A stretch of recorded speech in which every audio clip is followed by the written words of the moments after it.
had a baby. Hello everybody. So today is Wednesday, November 20. I just looked it up too. 27th. Tomorrow is Thanksgiving, and it has been a while since we did any videoing. And why, you might ask? Well, I don't really have a good reason, just didn't really feel like it. Just nothing real exciting going on, just kind of getting ready for winter. Yeah, we'll do a little recap here, all this kind of stuff we do to get ready for the cold. But today, the plan is to do some pressure washing again. Parlor here gets pretty filthy, as you can see. It don't, unless you pressure wash every day, it gets dirty, but it's time to give her a good wash. So we got the federal inspector is due in our area here in December, which starts Sunday. So basically the whole month of December, we got to have everything spick and span. Then we actually have our state inspection due, I don't know if it's January or February. So once a year the federal inspector comes out. Well, we might not even get picked, but our whole co-op, it gets picked at random. So I mean, we could get picked, we might not, but we got to be ready so the co-op doesn't get in trouble, and just good to keep it clean too. Then we got to get ready for the state inspector who is coming out, like I said, this next month or so. So get it clean and let it get dirty again, and then we'll clean it again before she comes out. But we're getting the bulk of it cleaned up here. I kind of got a few things done. Guess the milk house here, I started cleaning up a little bit. I'm not going to clean the floor and stuff up until it's really time to get going, but like around the drain here and by the bulk tank, the concrete gets pitted out. So we got to put some Quickcrete in there to make that, basically it's what doesn't need to be smooth, but it can't be a pitted surface where bacteria can grow. That needs to be smooth. Be nice to. Seems like we put that Quickcrete in, and then within a few weeks, that's all gone already. Just runs away. Guys should make like a big rubber mat to put in here or something, but we'll see. See if I can find something. But anyways, kind of cleaned up. Kind of started washing the walls in here a bit. Cleaned this thing up. This floor was leaking, not the floor, but our water heater here. We had a big leak up there. Not a big leak, but a trickle, and it was getting everything soaked. This elbow up here was leaking. Fixed that the other day. Just kind of got this floor a lot nicer. Kind of cleaned up. These pipes and stuff are just kind of covered in some smoky, oily stuff. Kind of cleaned them up. I need to organize the shelves a little bit yet, but it's not bad. If I would have done a before and after what the floor in here was like, you'd see that it looks much nicer. But, and actually the back room, so that door will be closed, and then that's not a part of the milk house then, so like, actually that can be somewhat dirtier. It doesn't need to be like, let's say food grade, like a milk house. That's why the walls are always white, because these got to be clean and sanitary. Where in there we can keep it wood. As long as that door is shut, it's not considered the milk house. So that'll be shut. So, but I do want to keep it somewhat organized in there. If they look in there, if they want it to be decent. But yeah, we're gonna get this parlor cleaned up.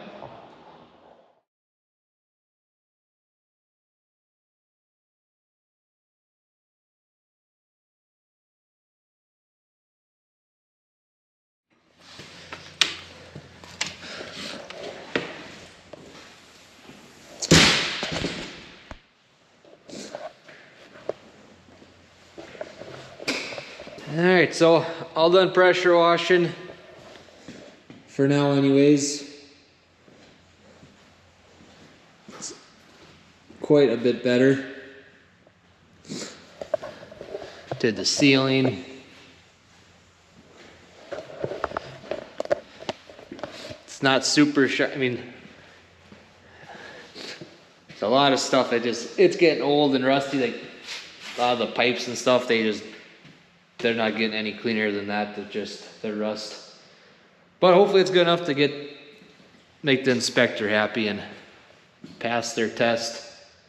I do have to clean up a little more sometime up where the pulsators are and the takeoff controls. It's not too bad, but that's one thing I always get dinged on is it's too dirty up there. It's really tough to wash there. It's all wires and stuff, and I get really nervous getting them wet because I've had it before where it seems like every time after you pressure wash, I get units that don't want to work because the wires, they get moisture in them or the connections, and it's really a pain in the butt. So we kind of have to hand clean that, but hopefully I'll find some time to do that before the inspector shows up.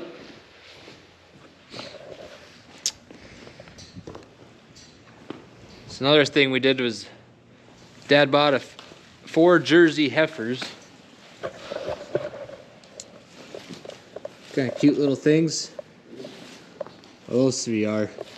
This blacker one's not super cute, but they'll do. So they're not bred yet. We got to breed them. Like these 2, they don't have birth dates on them, and the guy that Dad bought them from, the guy actually advertised it on the radio. Dad was mixing feed and all. Heard he had some Jersey heifers for sale, and he had bought them from someone, and he said they were born in the spring. So I think for February maybe, I forget, or he got them in the spring. I don't remember, but so we're not exactly sure when they were born or how old they are, but they're Jerseys, so they're gonna obviously be quite a bit smaller. So like these 2 bigger ones maybe the next heat they show will breed them, and the other 2 smaller ones will be a couple months yet probably. Yeah, they're something to kind of look at. This one's about to calve here pretty quick. And it got cold here the last couple days, and that water over there is working.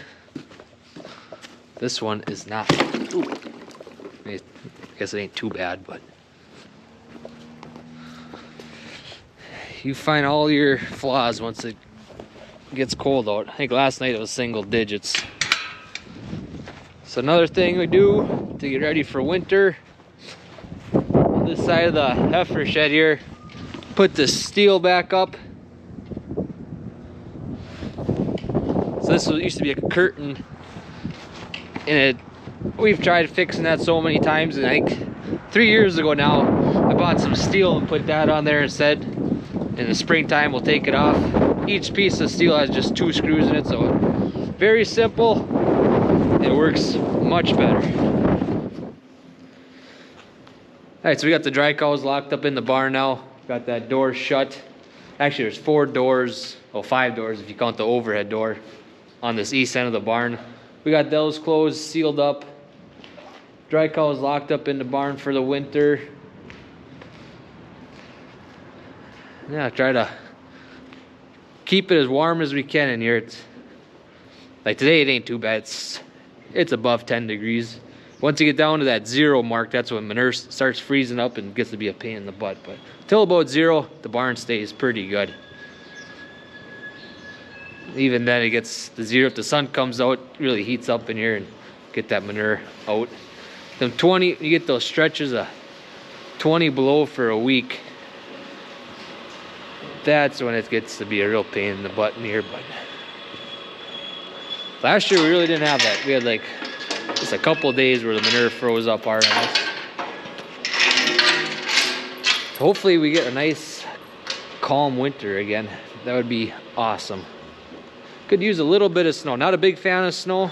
I don't want a lot of snow, but a little bit would be all right, just to kind of seal everything up a bit and help out the hay fields and stuff, give them a little bit of protection. It's another thing, the fans on the end of the barn here, got them sealed up. All I do is put a sheet of a poly against the fan, staple that on. We got some old steel laying around. I put that on, and doesn't do a whole lot. It's not insulated or nothing, but any little bit helps to keep a draft from coming in here and keep this end of the barn from freezing up anyways. I do keep a couple of the smaller fans open, just so when you do get those days, you get a random day where it warms up a bunch, you can run a couple little fans just to get some moisture out of the barn. Dad's got feed mixed up. One nice thing about once it gets cold out is Dad will mix feed up during the day or the day before, so you can he does kind of whenever. Then I can, the next day, like tomorrow morning, it's kind of the first thing I do is dump that feed out right away, and it seems like the cows do a little better when we get that feed dumped out first thing in the morning. So we got all of our corn stalk bales home. Well, most of them. There's about 10 bales left out in the field where we kind of made a blind for late season deer hunting, but there's like one load left out there. Made a lot. Corn stalk bales turned out really nice. So we made quite a few extra. So when Ben in Premium or Premier Construction put this lean on the hay shed, that filled up really fast. So we got a bunch of bales sitting outside. Got another pile right here. Which, whatever, it is what it is. We had so much dry hay this year, it just filled up. So that's another thing we did since I've been absent from videoing. Got most of the equipment put away. A few things did not get put away because we ran out of room. Gotta show you how we got everything packed in here. So I threw the end of the bagger in here. It really doesn't need to be, but it seems like these strings like to go bad soon. I think maybe if you keep it out of the sun and the elements during the winter, maybe that'll make them last a little longer. So you try and put stuff in here that like we'll probably use the soonest next spring, like the rock picker. That's one of the first things we will use, hopefully. The chicken manure spreader, we use that fairly quick. You know, whatever we want to use that rock picker on, we'll dig it before that. Keep that stuff on the end. We kind of keep most of the hay equipment kind of towards the center. So you got the merger, baler, rake. This is also a reason why there's a few more pieces of equipment outside than before. This merger did not fit in the other shed, or there's not much room, so that is a new addition to fitting in here. Baggers in here, chopper boxes. Last year too, I was thinking I put the bagger in the other shed, but this one, it's a different one. It's a little bit bigger. It wasn't gonna fit quite as good in the other shed as I was hoping, so that is also down here. So those two pieces of equipment took up decent amount of space. I think last year I got the chisel plow in here and the disc, but they're both outside. So, it is what it is. They're just tillage equipment, tillage stuff anyways, so maybe it's not the biggest deal if they sit outside, but it is nice to get stuff under a shed if possible. So we didn't open up our bunker yet. We still got there's probably a month, not quite a month left of the silage to feed up. Actually, there's only a couple weeks there, not even. So we'll be opening up the bunker here shortly. This end here, we got a whole bunch of cow mats to replace in the barn again, so I got these on the end so I can get at them. Then as soon as we burn that ugly brush pile, I might stick that other chopper box in here. If I put it in now, that back end will sit out to here, and I got a feeling that fire, when it does light up, it's gonna get pretty hot. So I'm gonna wait till that's over there.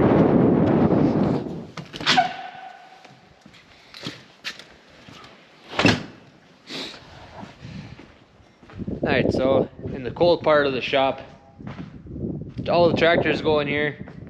Got the manure spreader and tractor, so if we want to use that, that one gets used the most, so we can plug that in before we use it. The other tractors are all in here. So we will, pretty soon here, we'll start pulling them in, kind of cleaning them up, changing oil, filters, hydraulic filters, air filters, just kind of do pretty general maintenance, so we don't do nothing too major. Kind of clean them up. I don't think anything needs a paint job this year. This is the one we painted up first. Actually, the only one I painted. It's still holding in there. Tires are all looking good. I did the tires on these ones. They're a little dirty, but I painted the tires on this one. That's about it. Grain drill sits in here. Corn planter usually sits right here, but that's down at Belgrade getting that remodel done on it. Yeah, that's about it. Generators in here. Never know when you might need that. Pulled the trampoline in so the kids can burn off some energy. Oh, another thing. I don't know if you can see that real great. I'll pick it up there.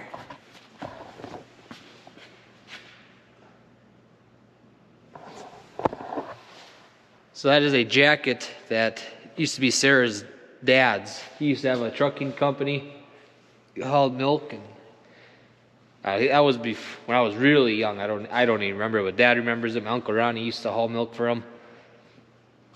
But I'm sure people that know us know that he passed away when Sarah was a junior in high school. I would have been a senior. We had an old jacket of his. We still have another trucking hat too somewhere in the house.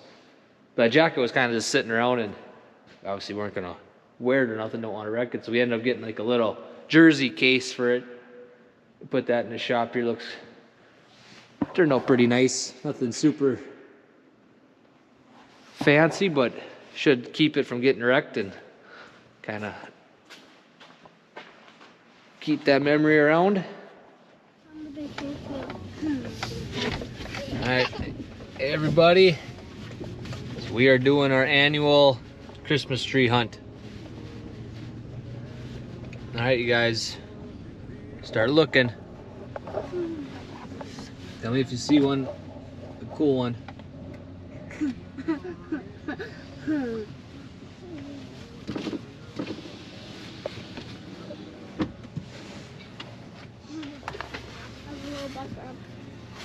But that might not be the best. Not the best one? Yeah. Not the best. I'm taking Got some Christmas lights hung up. So we always used to have the icicle ones hanging from like the rain gutter there. Hung them up. What are you doing? Talking. Showing them your fancy handiwork? Yeah, telling them how I hung up the icicle lights, then plugged them in, and then a third of them were working. Did you also tell them how you didn't test them before you hung them? So they came down. The dogs decided to decorate our lawn with old deer legs. So that's nice of them. Sarah really enjoys that.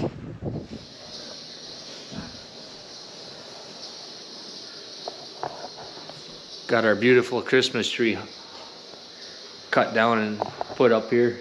Just got done decorating everything.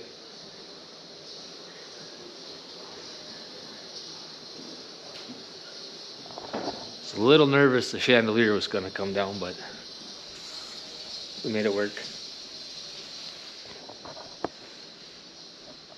You want to tell them what you did while we haven't videoed nothing in the last month? I got my stomach cut open in emergent fashion. Why? Because I gave you another daughter.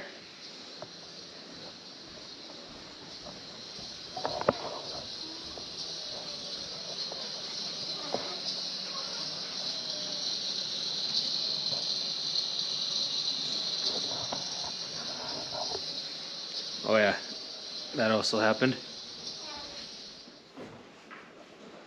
So what's the story on this one?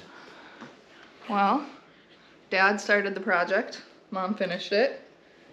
She came 3 days before her due date, which was the longest I've ever been pregnant because the other 3 kids came 2 or 3 weeks early. But she did not follow the paved road. She got, what's it called, face presentation. So she was coming out eyebrows first. So she landed us in an emergency C-section, but then none of the pain management worked. Nerve blocks, epidurals, boluses. So I got to be fully put to sleep, and she was born, and then I woke up an hour and a half later. So Trav had texted his family letting them know, everything's okay, but Sarah's still sleeping, baby's born. So it's kind of one of those situations that sucks. Like, his family and sister and brother-in-law knew about her before I did, because I was in a deep anesthetic sleep. But she's here, she's safe. She's got a lot of hair, which is cool. Our other kids, only Tucker had a lot of hair. She was 7 pounds, 1 ounce of perfection, right? Travis was pretty excited to have 3 daughters. The other 2 are so easy, so what's one more? Make a good bowl for a dairy farmer. Not this time. You always said you're an easy cabin bull, but... Well, it was going easy till it wasn't. Till it didn't. Hey, show my face. Show what you look like. She looks a lot like the others. So, we got new farmhand. Probably gonna be a while till she can carry her own weight, but she'll get there. You waked up? See her name yet? Oh, no. River Ray, R-A-E, after Trav's grandpa Ray. Our other 3 ended in ER, so we kind of figured we should do that. When I woke up, I was asking Trav, what are we going to name her? But he let me know that I had asked the same question a whole bunch of times because I was pretty out of it with all the meds, that we had to wait a few hours to name her till I came through a little bit. Right? River Ray Call. What do you think? It's pretty hard to be a week and a half old. So that's kind of why we've been MIA the last, 3 weeks probably. End of the pregnancy, I was getting pretty uncomfortable and irritable and not interested in videoing. And then the last week and a half, I've been fairly immobile because emergency C-sections kind of hurt a lot. So Trav has been taken off a little bit more from farming to help out me and the kids, just because I couldn't do much lifting or moving or walking. But last couple days, I'm feeling a ton better. So hopefully we're on the home stretch now. Everybody will recover and stay healthy. Get through the holidays, huh? Well, I figured we better give a little update on that. So that's about all we got for this video. So happy Thanksgiving. That's all we got? This is 40 weeks in the making. Video, not like combined. I feel like this is quite the project. Big project. Alright, so I gotta do a few chores here before I go to a Prager kegger for my sister and brother-in-law Ben. Let's have a baby shower. We're doing a Prager kegger. So there's gonna be another baby on Call Dairy in the next, 5-6 weeks? She's 33 and a half weeks now, so River's gonna have a baby cousin. We don't know if it's boy or girl yet, so we'll see. What are you doing? Videoing. What are you doing? You look good.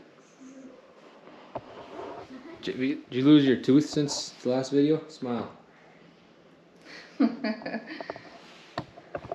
What? Lots of big things happening. Alright, well, happy Thanksgiving. Hopefully we'll have a video before Christmas. If not, Merry Christmas. Happy New Year. What do you think?